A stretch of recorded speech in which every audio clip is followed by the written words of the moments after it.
सांगलीच्या शिराळा तालुक्यातील चिंचोली येथील आत्मलिंग देवाच्या यात्रेला महाशिवरात्रीपासून सुरुवात झाली आहे। काल यात्रेचा मुख्य दिवस असल्यामुळे ज्योतिर्लिंग देवाची आणि आनंदाव शंकर जाधव यांच्या मानाची पालखी निघाली। बाळा आत्मा, नवाळे, पाटील, माने, जंगम आणि खिरवडे येथील सर्व मानाच्या वाद्याच्या गजरामध्ये मिरवणुकीनं यात्रेची सुरुवात झाली। आत्मलिंगाच्या नावाच्या गजरामध्ये मोठ्या उत्साहात पालखी सोहळा हा साजरा करण्यात आलेला आहे। चिंचोली गावची भाची, big boss fame Sonali Patil आणि मोरेवाडी गावचे सुपुत्र सिनेनिर्माते सुनील भोसले हे सेलिब्रिटी सुद्धा त्यासाठी उपस्थित होते। पहाटे पालखीचा छबिना निघाला आणि चिंचोली ग्रामस्थांच्या वतीने आलेल्या सर्व भक्तांना महाप्रसादाचं वाटप करण्यात आलं।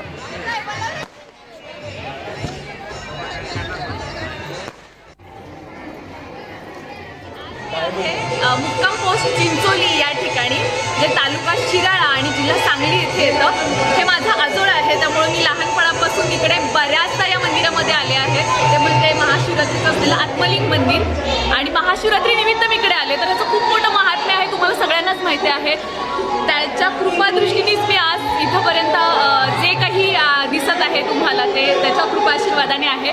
तर तुम्ही प्लीज इतकं सुंदर मंदिर केलेलं आहे, पुरातन प्राचीन मंदिर आहे, मला खूप छान वाटतंय आणि तुम्हालाही सगळ्यांना शुभ आशीर्वाद मिळू देत या आत्मलिंगाचे आणि नक्कीच भेटीला इकडे या।